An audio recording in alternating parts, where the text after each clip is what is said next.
రైలు పట్టాలపై కారుతో 7 కిలోమీటర్లు వెళ్ళడం అంటే సామాన్య విషయం కాదు. అదో సాహసమే. అందులోనూ అలా హల్చల్ చేసింది ఓ యువతి. ఇంతకీ ఎందుకు అలా చేశావని పోలీసులు ప్రశ్నిస్తే ఆత్మహత్య చేసుకునేందుకు అని ఆమె వెల్లడించింది. అసలు ఆ యువతి ఆత్మహత్య ఎందుకు చేసుకోవాలనుకుంది? ఆమెకు వచ్చిన కష్టం ఏంటి?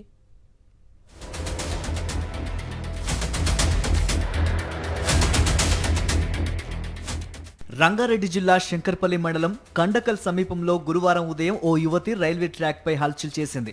ఆత్మహత్య చేసుకోవడం కోసం సుమారు 7 కిలోమీటర్ల పాటు కారుతో పట్టాలపై ప్రయాణించి రైల్వే సిబ్బందిని, అధికారులను ఉరుకులు పరుగులు పెట్టించింది.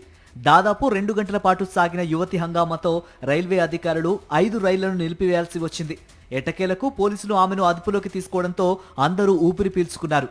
అయితే యువతిని అదుపులోకి తీసుకున్న పోలీసులు ఎందుకలా చేశావని ప్రశ్నించగా తాను మానసికంగా కుంగిపోయి జీవితంపై విరక్తితో ఆత్మహత్యకు యత్నించానని సదరు యువతి వెల్లడించింది.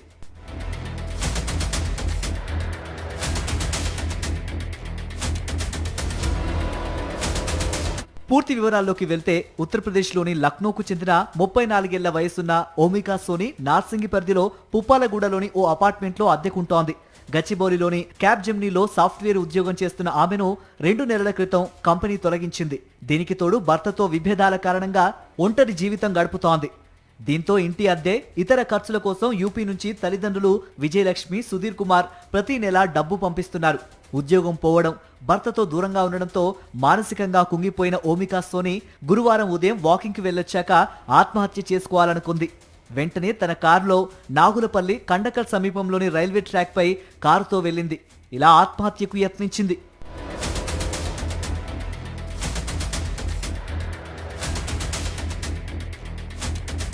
అయితే కారు రైల్వే ట్రాక్ పైకి రావడంతో రైల్వే సిబ్బంది అప్రమత్తంగా వ్యవహరించారు. వెంటనే అధికారులకు సమాచారం ఇచ్చారు. దీంతో ఆ సమయంలో శంకర్పల్లి నుంచి సికింద్రాబాద్ మార్గంలో వచ్చే 5 రైళ్లను నిలిపివేశారు. చివరకు శంకర్పల్లి సమీపంలో పట్టాలపై ట్రాక్ మళ్లింపులు ఉండడంతో కారు పట్టాల మధ్య ఆగిపోయింది.